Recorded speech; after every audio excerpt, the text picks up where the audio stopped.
शिवसेना पक्षाच्या सर्व योजना तळागाळातील लोकांपर्यंत पोहोचवण्यासाठी मी एक कार्यालय सुरू केलं होतं आणि त्या ठिकाणी या सगळ्या योजना मी चालू केल्या. परंतु शिवसेनेने एक निष्ठावंत कार्यकर्ता डावलून आयरामांना या ठिकाणी संधी दिली. जे माझ्या सोबत होते त्यांना मी कायम जवळ ठेवलं, त्यांना मी सगळ्या गोष्टी मार्गदर्शन केलं की भाऊ तुम्ही या ठिकाणी या, आपण हे असं केलं पाहिजे तसं केलं पाहिजे. ते मित्रांनी सुद्धा माझा गळा कापला आणि ऐन टायमावरती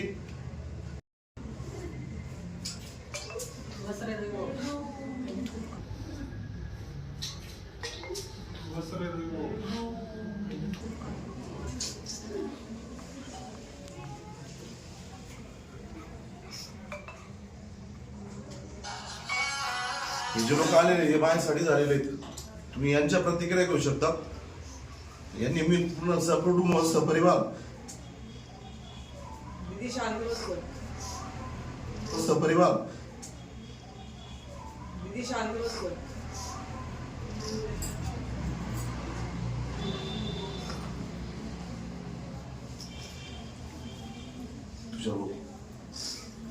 त्यांच्या प्रतिक्रिया. मावशी काय सांगणार तुम्ही? रवी भाऊंनी लाडकी बहीण योजना असतील, अनेक योजना असतील तुमच्यापर्यंत पोहोचवल्या, पक्षाने त्यांना उमेदवारी नाकारली, काय सांगणार? द्यायला पाहिजे ना, चुकीचं हे केलं त्यांनी. भाऊनी की तुम्ही चुकीचं केलं त्यांनी. खूप चुकीचं. लाडक्या बहिणीच्या सगळ्या योजना, लाडक्या बहिणीच्या सगळ्या म्हणजे सुकन्या योजनापासून ते ज्येष्ठ नागरिकांसाठी सगळ्यांसाठी धावून आलेले आणि घरोघरी जाऊन त्यांनी सगळ्यांना सांगून या योजना त्यांनी चालू केल्या. नाही लेडीज येतात तरी त्यांना सांगितलं की तुम्ही या, योजना आहे तुमच्यासाठी, मी काहीतरी करतो. पण हे चुकीचं केलेलं गेलेलं आहे. आयारामांना उमेदवारी दिल्याचं या ठिकाणी दिसतंय. कोणाला?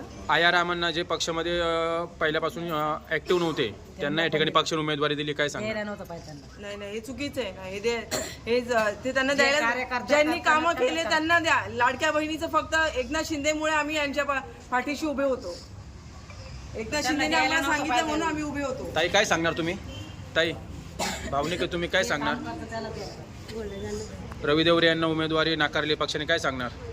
शब्दच नाही बोलायला. काय बोलणार त्यांनी? एवढे कामं केले.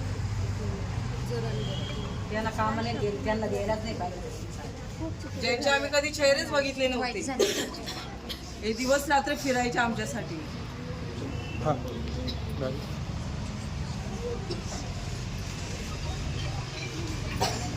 भुगे पड.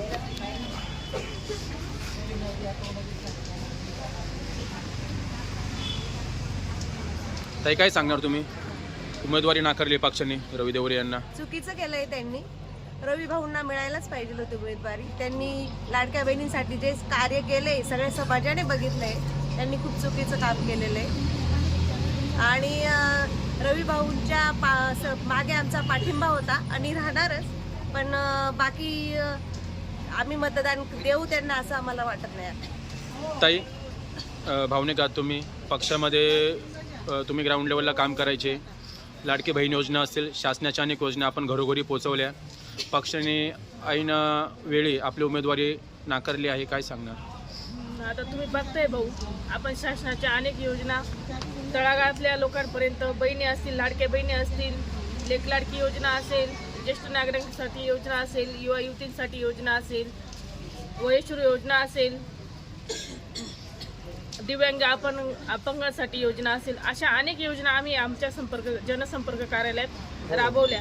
आणि तुम्ही प्रत्येक वेळेस पत्रकार बंधू आमच्या सोबत आहेत. आता तुम्ही पण बघता की आम्ही सगळ्यांपर्यंत महिलांचं व्हेरिफिकेशन असेल, त्यांचं मेडिकलपासून त्यांच्या गोळ्या औषध असतील, त्यांचे मेडिकल कार्ड असतील, बांधकाम कार्ड असतील, अशा अनेक योजना आम्ही या ऑफिसमध्ये राबवल्या. आणि असंख्य महिला प्रभाग 10 मधल्या असंख्य महिला असतील, ज्येष्ठ महिला असतील, ज्येष्ठ नागरिक असतील, युवा युवती असतील, हे सगळे येऊन इथं फॉर्म भरून गेलेले आणि त्यांना योजनेचा लाभ पण भेटलेला आहे. भाऊ तुम्ही एकटेच नाही की तुमच्यावरती पक्षाने अन्याय केला असलं. प्रभाग क्रमांक 9 मध्ये कल्पेश कांडेकर सुद्धा पक्ष संघटना मजबूत करण्यासाठी पहिल्यापासून पक्षाबरोबर होते, त्यांची सुद्धा उमेदवारी ही कॅन्सल केलेली आहे, त्याबद्दल काय सांगणार? एकनाथ शिंदे साहेब हे खरं चांगले आहेत.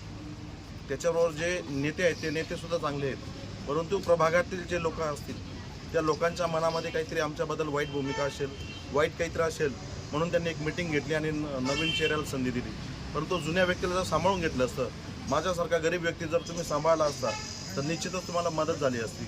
परंतु याच गरिबाचा पाय पडण्यासाठी परत येऊ नका ही एक विनंती करतो मी त्यांना. या न्यूजच्या माध्यमातून त्यांना सांगतो की तुम्ही आमच्यापर्यंत येऊ नका आणि कुठल्याही नेत्याला आम्हाला माघार घ्या असं सांगू नका. जर तुमच्यामध्ये दम असेल, धमक असेल तर तुम्ही निवडणूक लढा. आणि नाशिक जिल्हा हा कायद्याचा बालेकिल्ला आहे हे तुम्हाला माहितीच आहे. जर मला इथे धमकावण्याचा प्रयत्न केला किंवा माझ्याजवळ येण्याचा प्रयत्न केला तर कायदा माझ्या बाजूने आहे आणि मी दाखवून देईल कायद्याची भूमिका काय असते.